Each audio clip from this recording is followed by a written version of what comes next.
The Northport Batang Pier turning heads in the PBA Commissioner's Cup, finishing in second place in the elimination round, just behind TNT Katropa. Northport tallied 9 wins and only 2 losses to take the second seed and a twice-to-beat edge in the quarterfinals, but they eventually bowed to the experienced squad of the San Miguel Beerman. And joining me right now is one of the leaders for the Northport Batang Pier. Welcome to Sports Desk, Mr. Sean Anthony. Sean, welcome to the program. Thank you for being here. Good thing I saw you at the NCAA games. Yes. And then invited you over. Thank you, sir. No problem. How are you? Doing good? Good, really good. Let's talk about your team. Did you expect Northport to finish second in the elimination round, losing only to Ginebra and Phoenix? And you're the only team that beat TNT, who's now in the finals. Were you actually surprised or not at all of what you accomplished? A little surprised, but at the same time, that was our goal. Like, that's where we wanted to be. And so we were working towards getting there. So we believe we could get there, but at the same time, that for it to actually happen and stuff, it was a bit of a not surprise, total surprise, but it was like, wow, like we really hit the marks. Like, yeah, we can actually do something special with this team. What was different for Northport? You've been there roughly 2 years or so, coming from NLEX. Because in the Philippine Cup, you barely made it to the playoffs. You actually finished 7th seed, right? With just 5 wins and 6 defeats. How did you turn things around? What's different from 5-6 to 9-2 here in the Commissioner's Cup? Well, in the All Filipino, the 5-6, we had a lot of close calls, and most of the games were actually up double figures, between 15 to 20 points, and we would lose leads towards the end of the game. And the second conference, we would we would maintain those leads through the fourth quarter, or somehow managed. We had a lot of close games, but we closed out. So closing out the games was big, and that adjustment came from focusing more on defense.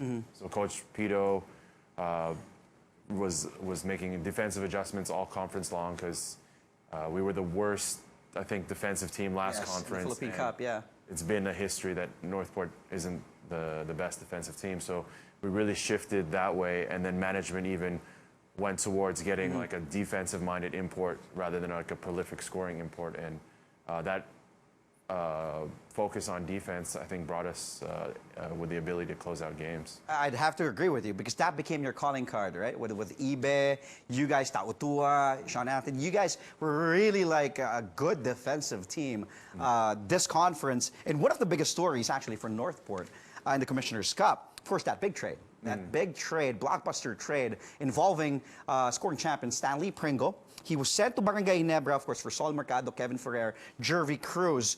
What are your thoughts initially when you found out of that trade, losing Stanley and being traded to a different team? What was your initial thought?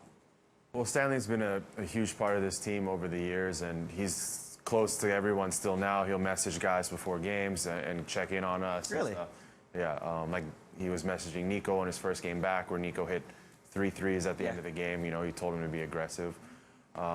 So we were a little surprised, but at the same time we understood, because this conference injuries have hit our team hard, and I think we were down to 7 or 8 players that game where the trade happened.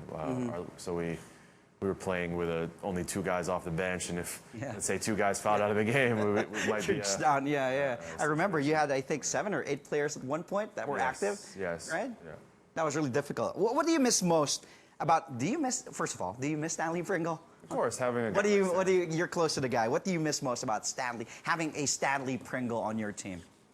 He draws so much attention, right? So being him drawing that attention just makes it easier for us to play off the ball and just hit open shots and stuff. But to Robert Bullock's credit, once Stanley left, he stepped up big time, and then he's drawing the attention off the pick and rolls and stuff as well. So Robert's really stepped up his game. Oh, yeah. And, It's like the keys were handed to Robert, exactly, right? And then, you know, he embraced it, because we all know what he can do in the NCAA. He was a champion. How about the 3 guys that were added, of course, Sol Mercado, Kevin Ferrer, Jervy Cruz? What do you like most about those 3 guys? I think they're all underrated from what, you know, some people's views on the trade, you know, but I was like, those guys sacrificed a lot when they played on Ginebra. So a guy like Sol, he's a great defender, and I'm sure Ginebra missed his presence as well. especially in the series. in the series. Yeah. And then you see Kevin coming into his own with some confidence, hitting a lot of shots and scoring. And Jervy's definitely an underrated guy. His pick and pop mid range is. I think he had a back-to-back double-doubles as soon as he came over, Yeah. and just little defensive and rebounding stuff. And so their roles will obviously be bigger roles here on Northport. And you guys embraced them, right? Yeah, of like course. they're really, they moved in seamlessly, of course, with Coach Pido, former coach of Kevin and Jervy. Now let's talk about the quarterfinals. And Coach Pido Harencio was very vocal about it. He was saying how you guys were unlucky to have faced San Miguel right away. There are 12 teams in the PBA, and you faced San Miguel in the quarterfinals. You guys having that twice to beat. Do you share the same sentiments? Like, did you have that thought, I wish we would have faced a different team rather than San Miguel in the quarterfinals?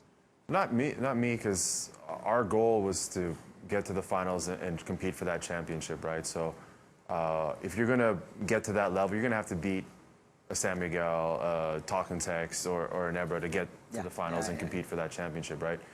So instead of playing in a best-of-5 series in the semis or a best-of-7s in the finals, I'd rather play them in the quarters with a twice-to-beat advantage rather than that, right? Instead of having to beat them 3 times or having to beat them 4 times. 4 times, yeah.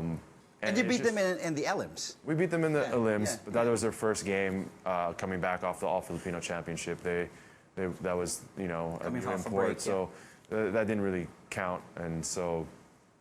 That's our next step, I think, is when it comes to playoffs. That's if we want to go where we want to go, we're going to have to beat those teams, especially if we have an advantage like that. And we were just a few adjustments away, right? We were up 4 with a minute 20, and then Arwen hit some clutch shots, and then and Chris Ross, you might not see it, but he made 3 defensive stops by himself. So stuff like that, we got to be able to pull out against a veteran team like that. Yeah. Okay, now moving on. Let's go look ahead to the Governor's Cup. Sean, have you guys started preparing already?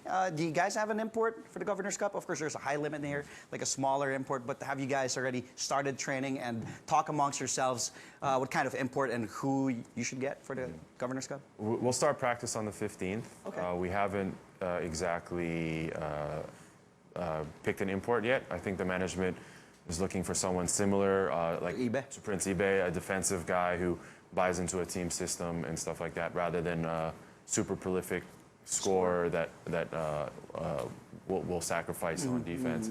So we're trying to buy into that. We're giving some guys some rest to recover and stuff. We're all recovering from some injuries, so yeah.